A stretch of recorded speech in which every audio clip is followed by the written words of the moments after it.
یہ لوگ قتل صالح سے عارضی طور پر دستکشیدہ ہونے کے بعد اپنے اپنے گھر واپس آ گئے اور بڑے بے چینی کے ساتھ رات گزار کر صبح کی منزل میں داخل ہوئی تو ان کے منہ بالکل زرد ہو گئے۔ نزول عذاب کے آثار ظاہر ہو گئے ہیں۔ اب ہم کو چاہیے کہ صالح کو قتل کر ڈالیں، عذاب تو ضرور نازل ہوگا۔ چنانچہ یہ لوگ پھر حضرت صالح کے تعاقب میں نکلے۔ حضرت صالح کو جب ان کے عزائم معلوم ہوئے تو وہ اپنی مسجد سے نکل کر ایک بت پرست ابو حذافنیل کے مکان میں پناہ گزین ہوئے۔ اس نے کافر ہونے کے باوجود ان کی آؤ بھگت کی اور انہیں پناہ دے دی۔ جب ان لوگوں کو معلوم ہوا کہ صالح نفیل کے ہاں ہیں تو یہ لوگ وہاں پہنچے، مگر اس نے ان کی حمایت نہ کی اور حضرت صالح کو ان کی دسترس سے بچا لیا۔ پھر دوسرے دن ان لوگوں کے چہرے سرخ ہو گئے، جس سے یہ لوگ بہت گھبرائے اور رونے پیٹنے لگے۔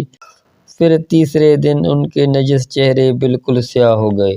جب عذاب کے نمایاں آثار پیدا ہو گئے تو حضرت صالح اپنے ایمانداروں کو ہمراہ لے کر شام سے فلسطین چلے گئے اور وہیں مقیم رہے۔ حضرت صالح کے ساتھ جو ایماندار تھے ان کی تعداد 4000 تھی۔ حضرت صالح کے چلے جانے کے بعد عذاب نازل ہوا، یعنی ایک ایسی آواز آسمان سے آئی کہ اس نے ان لوگوں کے دلوں کو ٹکڑے ٹکڑے کر دیا اور یہ سب کے سب مر گئے۔